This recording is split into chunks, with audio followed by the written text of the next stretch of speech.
on the internet with various different search engines on Google. Also visited the Hair Restoration Network as well. So I was aware of all the doctors that were kind of out there. And obviously the reason why I chose Prime Hair was due to the fact they had excellent customer service and they answered all my questions, and they were focused in patient care, not just giving you a transplant and to try and make money out of you. That was my main kind of reason for choosing this clinic. And also as well, it was quite good that I could actually speak to the person that was performing the procedure and not just someone who was connected to the business. So I did actually speak to Dr. Sulachana, and she was quite informative and answered all my questions.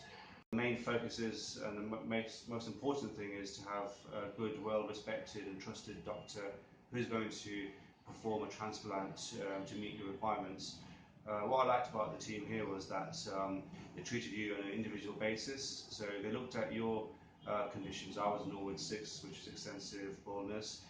They looked at my donor area, they looked at my family history, and they worked with me to give me a transplant which suited my requirements.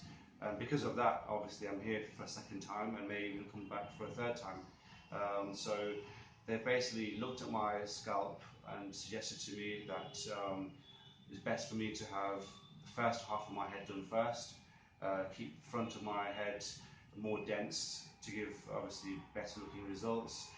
They've advised me as well to use a mixture of hair follicles from the back of my head and also from my beard as well, to give a better consistent result. There's some of the reasons why I've chosen this clinic. Before doing a hair transplant, the best thing to do is to understand what it is that you're looking to achieve. It's always best to get understanding of realistic results, because every person is an individual and everyone's baldness case is specific to them. Mine's Norwood 6 because obviously I've got family history, whereas other people may have just a small amount of baldness, which well, obviously they could have better results than me because they've got a smaller area with more hairs to use up, whereas in my case I've got less hairs to use and bigger area to cover.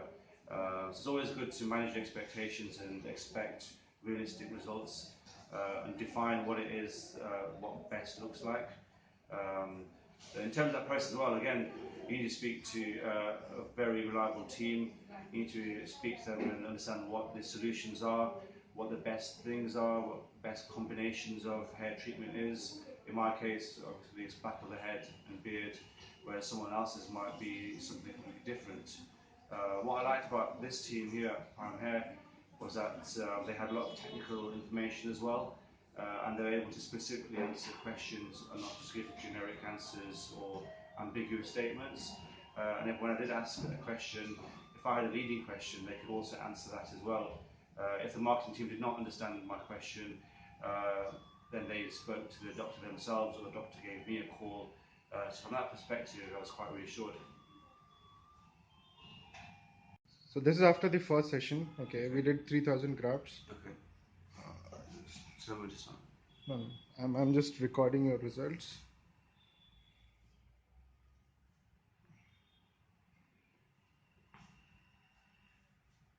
Can you tilt your head slightly? Yeah. We are going to cover this area in this session. Yeah. So I came back in May, which is about 6 or 7 months ago, to have my first initial hair transplant treatment. I had about 3,000 grafts done, and I think it was a good success. It's a typical day of having a transplant. Well, I mean, for me, it was to get here in the morning. So I think I reached about 9 o'clock.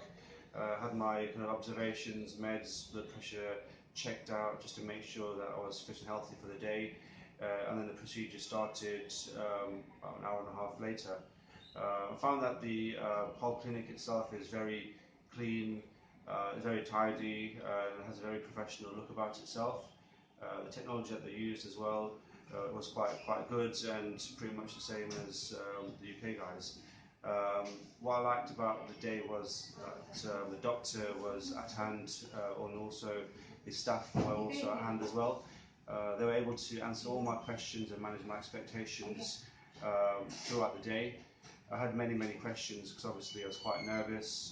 I'd never done anything like this before and had to make sure that it was done to the best of its 6 or 7 months ago, back in May, to have my first initial transplant. I mean, I'm in Norwood 6, so that's one of the severe cases of baldness, and as a result of that, for the last 5 or 6 years, I've shaved my hair off, and obviously, I mean, I didn't really have much expectations. I didn't really know how I'd kind of cope with the hair transplant, but in all honesty, it's kind of beat my expectations.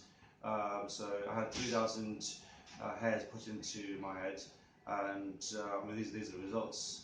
I'm quite happy with the results, and as a result of that, obviously I'm here again to have my second transplant, and I'll be planting another 2,500 hairs from the back of my head and also from my beard as well, hence why I've not shaved today.